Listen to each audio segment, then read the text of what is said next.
couldn't quite remember where, but he knew. He knew he'd met her before. The girl, too, stared at Junpei, similarly stunned. Her response suggested she'd seen him before as well. Without saying a word, Junpei walked slowly toward her. She didn't move. It was almost as though she was held in place by some sort of magic spell. As Junpei stepped onto her landing, the spell broke. No sooner had he set his foot down than the whole ship shook a second time. The quake caught the girl unprepared and she fell. Moving on instinct, Junpei leapt to catch her. Or so he thought. God damn it! Her face was far closer than it should have been, mere inches from his own. He was flat on his back, and she had landed squarely on top of him. The girl seemed as confused as he did, and her face suggested she still hadn't fully recovered from seeing him.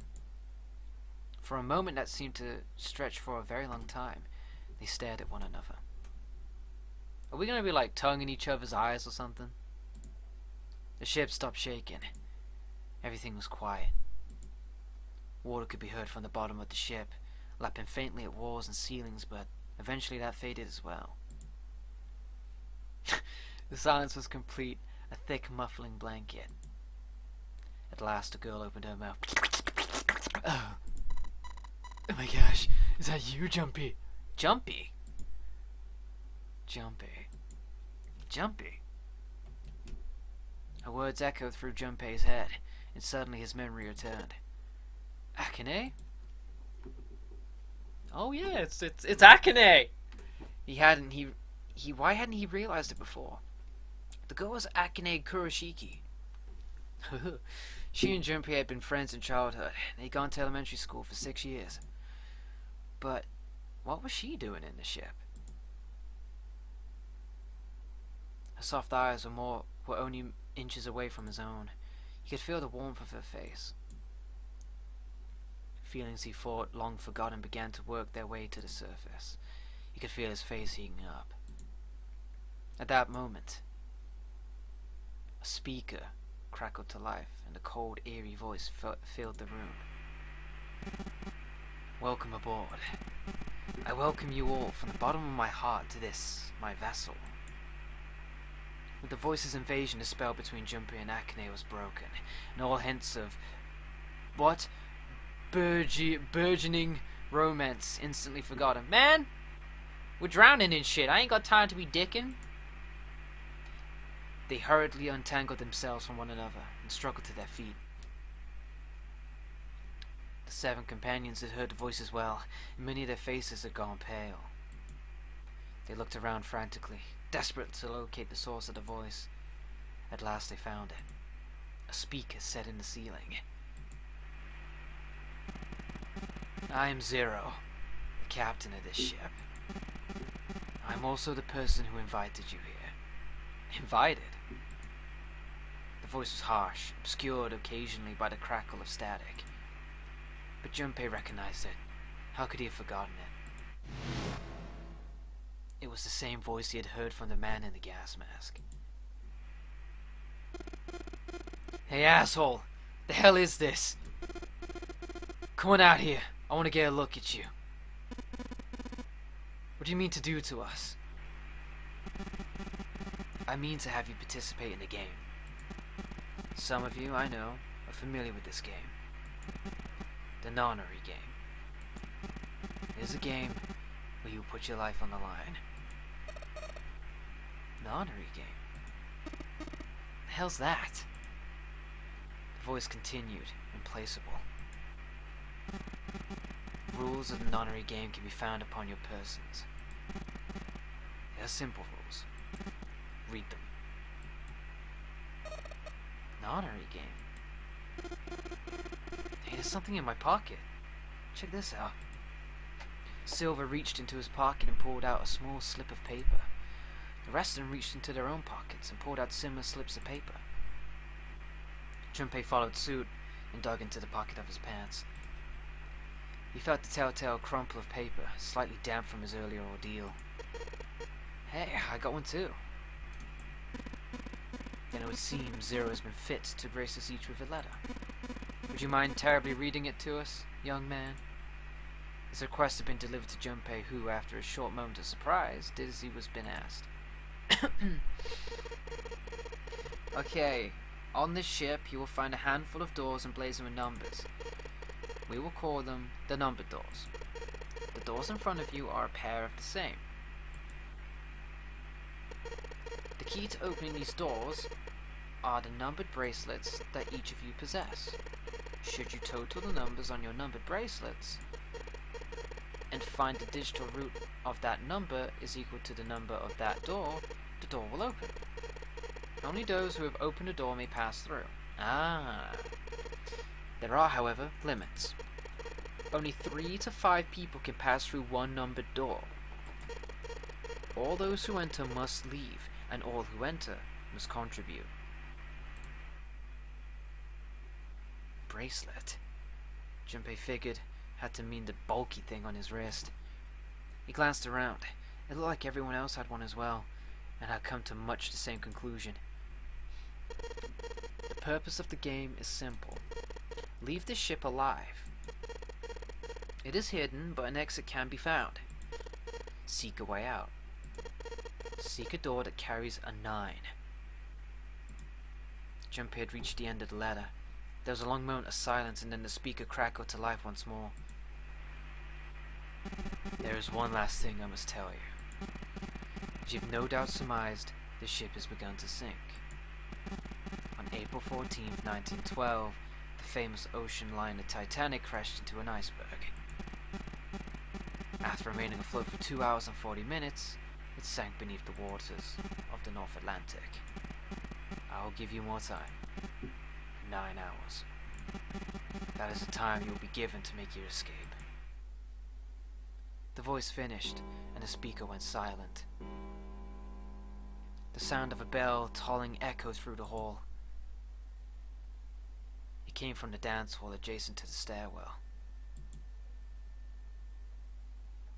It took those assembled on the stairs mere moments to trace the sound to an antique clock embedded in the wall. 7, 8, 9. The sound of the 9th bell faded away. The 10th never came. That meant the time was 9 o'clock. Most likely 9 in the evening. When Junpei had peered out the window of his cell, he'd seen nothing but blackness. It had to be nighttime. If that was the case, then they would need to escape by 6 a.m. the following day. Now is the time. Let our game begin. I wish you all the best of luck. Motherfucker! The speaker went silent and did not speak again. Ain't this some bullshit? Silver yelled at the speaker with language coarse enough to embarrass the sailor, but the rest of Junpei's companions were silent, deep in thought. Junpei too was consumed by his thoughts. There was a great deal he didn't understand. Who was Zero? What was the nonary game? Why had he chosen to make them part of it? Was he a criminal who took delight in playing with his victims? Or did he have some other purpose? But why had Junpei been chosen as part of this insane game? Why had any of them been chosen? But one question was foremost on his mind. Akane. They hadn't seen one another since elementary school. Why had she appeared now? Coincidence? No, it seemed impossible. There had to be a reason. He didn't know what it might be, but there had to be a reason. Very well. The lion's voice seemed oddly loud in silence. Standing around here won't do us any good. Best we get moving, don't you think? Get moving? Are you planning to open the numbered doors? Hey, wait! Don't tell me you're actually going to do what this Zero says. No, that's not what I mean. The lion shook his head, mildly annoyed. I'm saying let's find another way. After all, we haven't really examined this place yet. We What?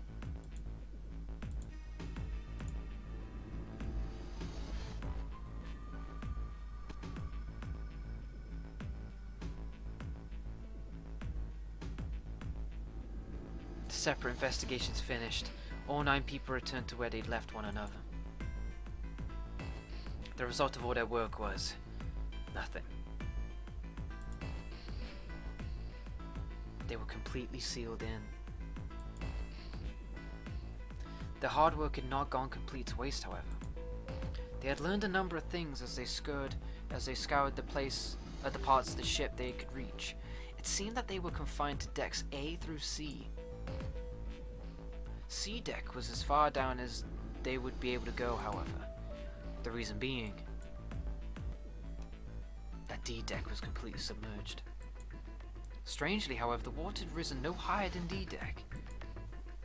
The flow seemed to have been stopped somehow, as evidenced by the surface of the water on D deck, which was as smooth as glass. The prince knelt down and gently drew his hand across it. Perhaps this Zero fellow has used some sort of remote control to seal the watertight door lower down. He said that our time limit was 9 hours. In other words, this water won't rise for 9 hours. And you're saying we won't sink till then? Well, that might be a little too optimistic. It's no point to wishful thinking. There were 3 metal doors on C deck. A single door stood off to the side with 2 more on the wall facing the central staircase. None of them had numbers or verification devices. They were, however, locked like the other doors. No matter how much they pushed and shoved, the doors refused to move. The mountain and the lion threw themselves against them a few times, but to no avail. The door in the back had a keyhole. Just above it was a strange mark in the shape of a circle surrounding a dot. There were 2 other doors on C deck as well, but it was clear they were elevators, as each had a button next to it with an upside down triangle. They tried pushing the button. No response. Apparently there was no power run to the elevators. To the left elevator doors was a card reader. The card reader had a strange mark on it. It looked like a lowercase h with a dash drawn across the upper stem of the H. Junpei stared at it for a while. This is the symbol of Saturn. It's an astrological symbol. And the mark on the other door. I think that was the sun symbol. They had seen the same symbols on A deck. There was a door on either side of the stairs. The one on the left had a keyhole with a similar symbol engraved on it. This is an Earth symbol. The horizontal line symbolizes the equator and the vertical one represents the prime meridian. Junpei looked up at the ceiling. There was a great circle cut in it, perhaps for a skylight or a glass dome, but it had been filled with a gargantuan metal plate. The metal looked very solid. Anything short of an explosive charge was unlikely to damage it. There were several windows along both sides of the ship, or at least there had been. They too were covered with metal plates. In other words,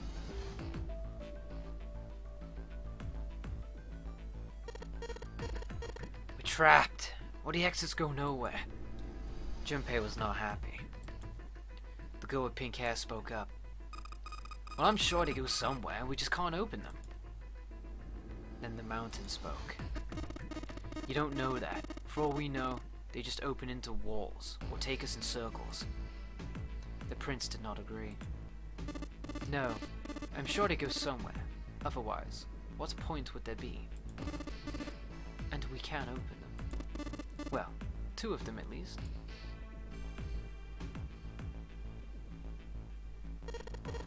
You mean the numbered doors? All eyes turned toward the doors with numbers on them. The atmosphere in the room grew tense.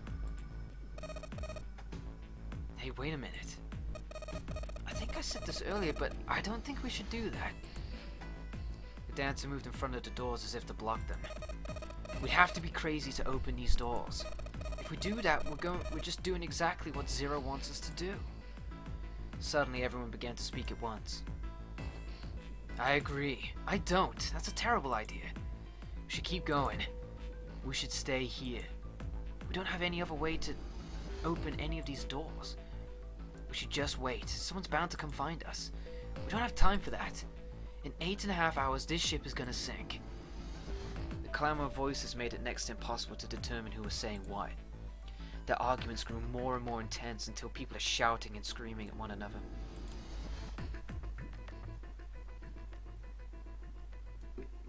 Junpei had remained silent, but at last he could take no more.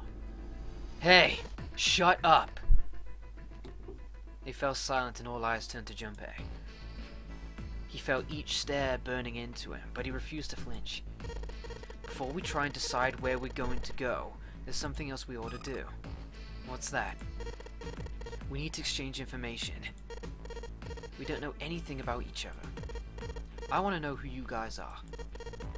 Who you are, where you come from, why you ended up here. Don't tell me you aren't curious too. They went silent.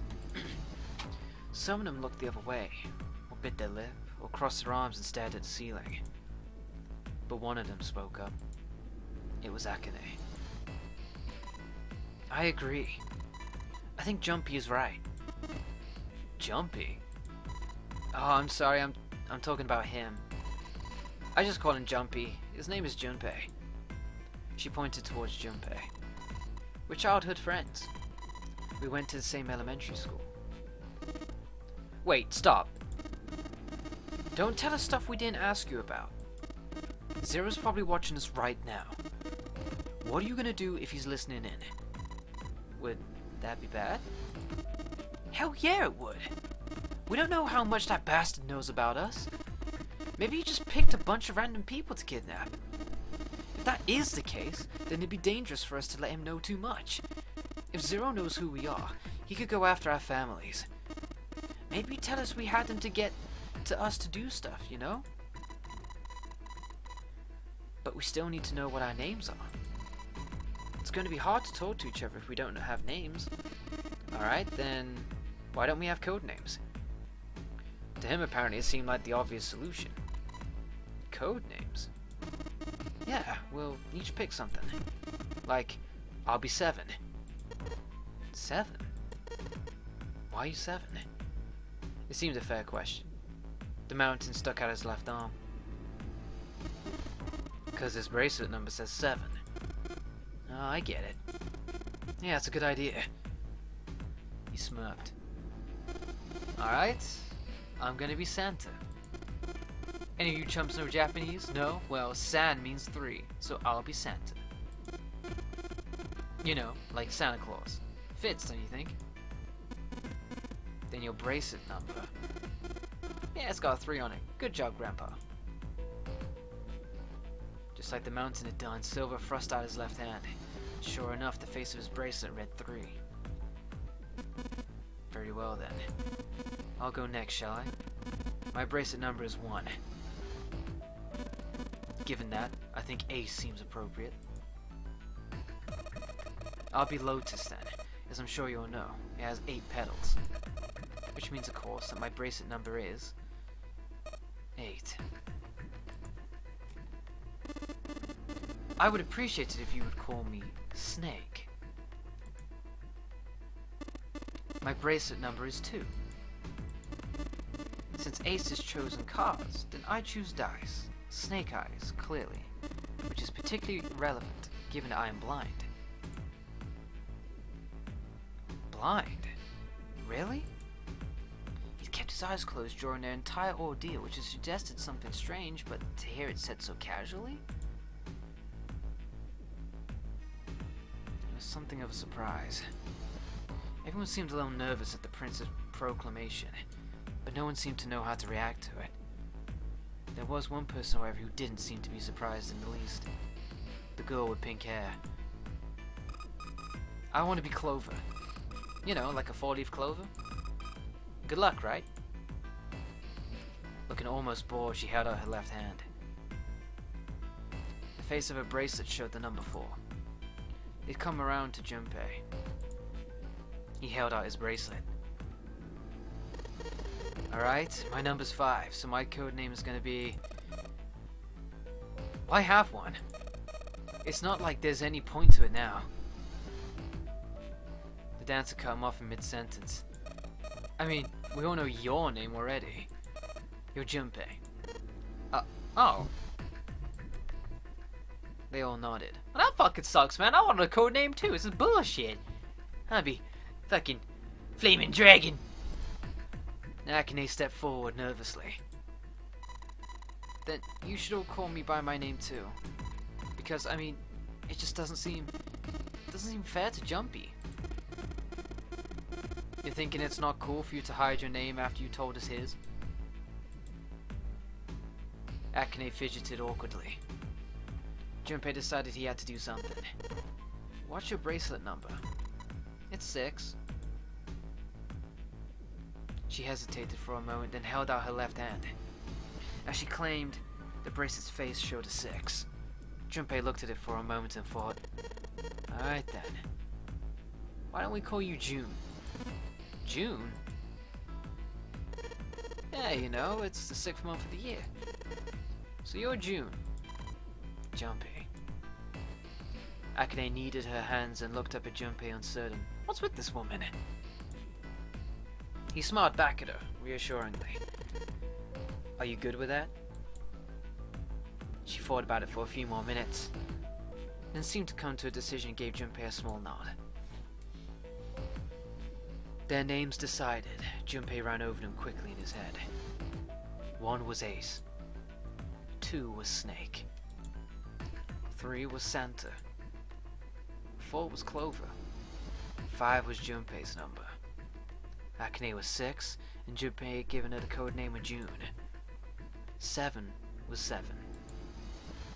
And 8 was Lotus. That meant that 8 of them, including Junpei, had revealed their bracelet numbers. But there was still one person left.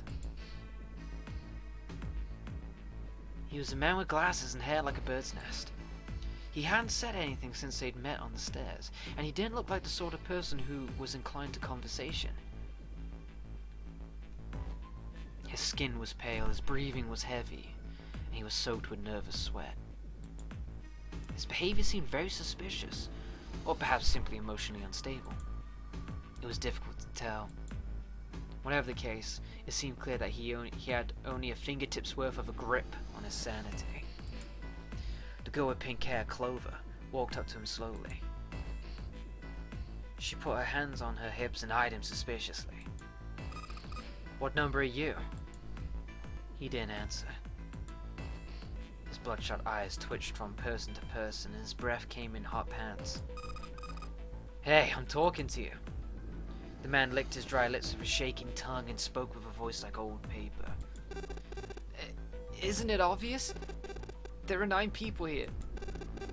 And you know the numbers 1 through 8 are. I'm the only one left. So you're 9. Yeah.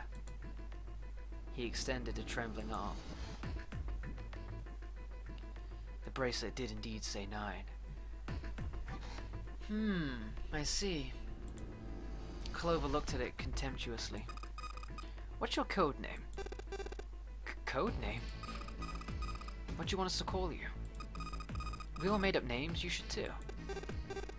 I don't need one. Why not? Because I'm not going to stay here. With you. He took a shuddering breath and exhaled. Clover looked at him with something very like disgust. You've got some sort of plan? I do. Yeah, well what's that? You sure you want to know? Alright. Let me show you. I'm gonna do this. What the fuck? By the time they realized what he was doing, it was too late to stop him. The man's body moved like a snake's. In the blink of an eye, he had slid around behind her and wrapped his arms around her waist. Hey, what the hell do you think you're doing? Silver Santa leapt forward toward Clover and the ninth man. He was halfway there when... Stay back! Suddenly the man's hand dove into his pocket. Oh shit! Where'd he get that from? He came back out with a knife. A pocket knife. He held it to Clover's pale, quivering neck. If you get any closer, I'll cut her open. Santa skidded to a halt. He snarled at the scrawny man with the knife and gritted his teeth. Yeah, that's right. The man's smile was neither friendly nor reassuring. Sweat poured down his neck, soaking the collar of his shirt. Clover, you alright? The Prince Snake's voice sounded oddly concerned. Yeah, I'm fine. Her voice shook, making her words even less convincing. The hell are you trying to do? I told you.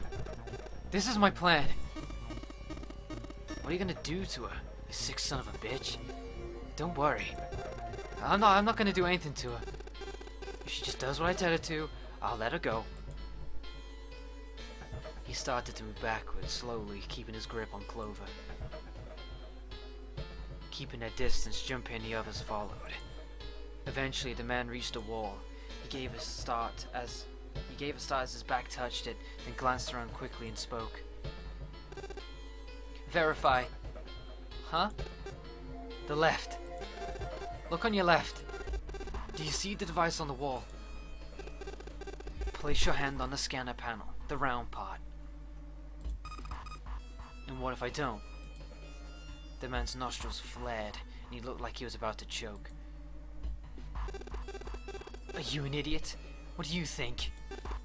I could slit your throat right now. I'll kill you if I have to. All I need is your bracelet. Just do it. Do it now. He pressed the knife against Clover's neck, hard. Slowly she stretched her left hand out toward the device. Her back was to it. She had to feel around for a moment before she found the circular panel. It made a cold electronic noise, and on the display above her hand an asterisk appeared. So that's how it works, Junpei thought to himself. By placing one's palm on what that ninth man had called the scanner panel, the user's bracelet number would be entered into the device. Should you total the numbers on your numbered bracelets, and find the digital root to that number is equal to the number of that door, the door will open. Junpei shifted his eyes to the door itself. The number on it was 5. The ninth man seemed to know a little more about the device's operation than he should. That 0 figure said that some of you would already be familiar with this game. How had he known exactly what to do? Good. Good, you're done. Next. His bloodshot eyes crept from person to person until finally, they stopped on the lion, Ace. You, right? You're the one with the number 1 bracelet, right? Yes, I am. So? Then you're next. Just verify your number like this little brat did. What are you doing? Do it! Don't you care what happens to her? Okay, just calm down. Ace held up his hands, palms out. The ninth man jerked his chin toward the device. Slowly, cautiously, Ace moved toward the device. After what seemed like an agonizing eternity, he reached it. Now verify. Ace nodded and placed his hand on the scanner panel. The device beeped again and a second asterisk appeared. Now the device and Clover had Clover and Ace's numbers. 4 and 1. 4 plus 1 equals 5. That's not how it works, fool. 3 to 5 people have to enter the door, not 2.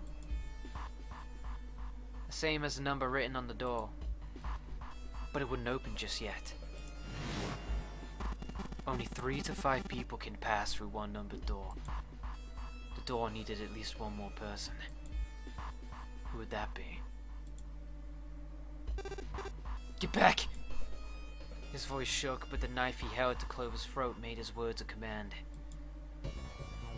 Ace took 2, then 3 steps back. No, Father. More than that. Go all the way back. Slowly, Ace did what he was told. The ninth man's lips curled into a cruel, twisted smile. That was when Junpei understood his plan. Clover's 4 and Ace's 1. Added to the ninth man's 9. 4 plus 1 plus 9 equals 14. 1 plus 4 equals 5. In other words... Oh God. Thank God you're so cooperative. I can get out of this nightmare. He pressed his own hand against the scanner panel. A third asterisk appeared on the screen. He dropped his hand to the lever on the side of the device and pulled.